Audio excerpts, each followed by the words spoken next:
Ready. আসসালামু আলাইকুম।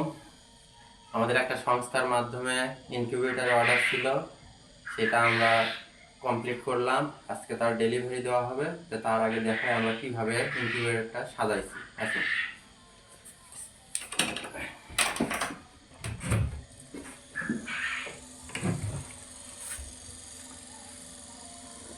এটা হচ্ছে একটা এসিডিসি কন্ট্রোলার। এটা আমরা মোটরের ফ্যান লাগাইছি, দুইটা বাল্ব দেওয়া হয়েছে।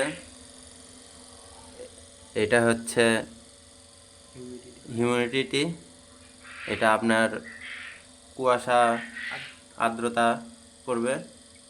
তিনটা ট্রে দেওয়া হয়েছে, তিনটা ট্রেতে মুরগির ডিম 350 পিসের মতো ধারণ ক্ষমতা। এটা আর্দ্রতা নিয়ন্ত্রণ করবে। তাপটা মেশিনের মধ্যে ধরে রাখার জন্য আমরা ফয়েল পেপার ব্যবহার করেছি।